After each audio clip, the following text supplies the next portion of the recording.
और बड़ी खबर बंगाल एसआईआर में ट्रिब्यूनल में अपील करने वालों को मंजूरी मिल गई है। ट्रिब्यूनल से मंजूरी मिलने वाले वोट डाल पाएंगे। चुनाव आयोग सप्लीमेंट्री वोटर लिस्ट जारी करे। सुप्रीम कोर्ट ने कहा अनुच्छेद 142 की शक्तियों का उपयोग किया है।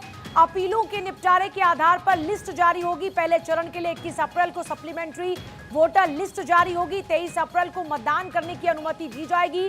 दूसरे चरण के लिए 27 अप्रैल तक सप्लीमेंट्री वोटर लिस्ट जारी होगी और इस प्रक्रिया में बहुस्तरीय सुरक्षा उपाय लागू किए हैं। सुप्रीम कोर्ट की ओर से कहा गया बंगाल में एसआईआर में ट्रिब्यूनल में अपील करने वालों को मंजूरी मिल गई है और ट्रिब्यूनल से मंजूरी मिलने वाले वोट डाल पाएंगे।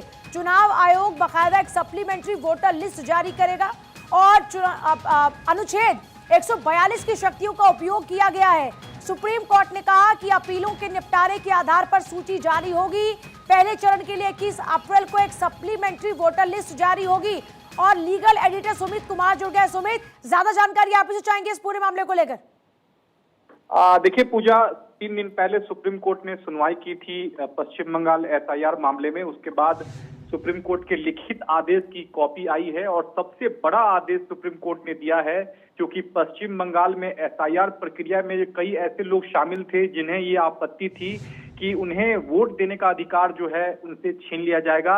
इस पर सुप्रीम कोर्ट ने अपने लिखित आदेश में स्थिति को साफ किया है और कहा है कि पश्चिम बंगाल में एसआईआर अपील ट्रिब्यूनल जिन लोगों के नाम को चुनाव से पहले मंजूरी दे देगा वो लोग जो है वोट डाल सकेंगे। ये एक अब तक का सबसे बड़ा अपडेट जो है वो सुप्रीम कोर्ट ने अपने आदेश के जरिए दिया है, क्योंकि कई ऐसे मामले हैं जिनमें दस्तावेजों में त्रुटियों की जो जांच है वो एसआईआर अपील ट्रिब्यूनल कर रहा है और सुप्रीम कोर्ट ने साफ किया है कि पश्चिम बंगाल में एसआईआर अपील ट्रिब्यूनल जिन लोगों के नाम को चुनाव से पहले मंजूरी दे देगा वो लोग वोट डाल सकेंगे।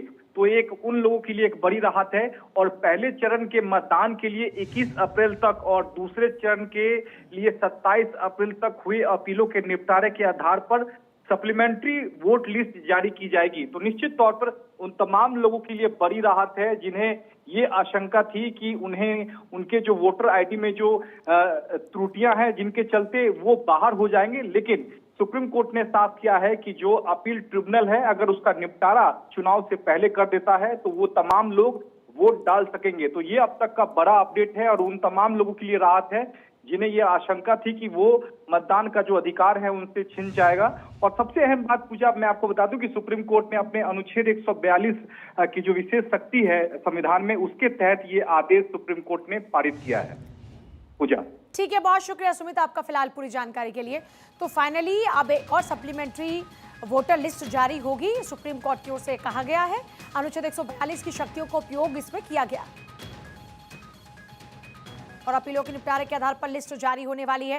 फिलहाल रुकने बहुत ही छोटे से ब्रेक के लिए आप देख